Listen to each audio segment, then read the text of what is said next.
Ndagira mbabwire ngo showbiz yabaye showbiz. Jackie ndetse Ribu iri kumugera icyo bita amajanja. Umuyobozi wa Ribu Theo usanga ngo yavuze ko rwose ibintu bya showbiz ngo izi mbuga nkoranyambaga nibatazitondera ngo harabo ziraza gutuma batabwa muri yombi.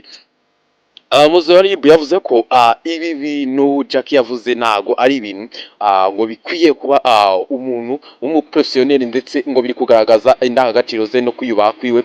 Yavuze ko uwitwa Dumbia kabisa nawe ashobora kuba ari mu bibazo bikomeye cyane n'uwo bita Jackie ngo bakaza kwisubiraho bashobora kuza kuba bashigwa mu gihome kabisa. Ariko Jackie watangaje ko we n'umukunzi we umukunzi werukanye gutahadukana, yavuze ko uwo mukunzi we impeta yamwambitse rwose ngo yayihambye muri toilette. Ni ibintu amaze kwivugira muri iyi minsi aho yagiye live nabo bari bamuha ikiganiro, avuga ko ari umugabo w'imbwa cyane ngo utazi kubaka n'urugo, mbese nk'ibyo mu buriri ngo ntago abishoboye cyane, ngo ni umuntu uri aho ngaho kabisa ngo nashoboye kumutunga. Yavuze ibintu byinshi cyane, ariko umuyobozi wa RIB yavuze ngo izi mbuga nkoranyambaga bimwita showbiz ngo biraza kwakoraho nimureba nabi rwose.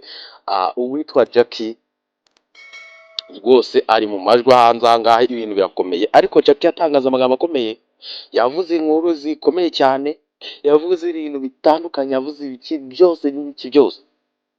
Jackie rwose ati impeta umukunzi wanjye ngo witwa ko ari umugabo wanjye wanyambitse w'imbwa, ngo utafite amafaranga udafite iki, impeta ye nayifashe nyihamba muri toilette,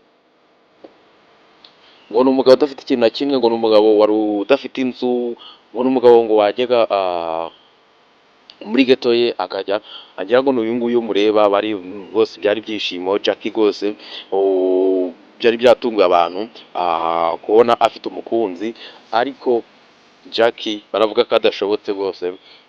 Ariko Theo usanga yavuze ko yitonde natitonda ashobora kuza kubigwamo ibi bintu arimo ngo bya showbiz ngo nibiki, ngo yitonde natitonda biraza kumukoraho. Nabatwishikarize kuba na subscribe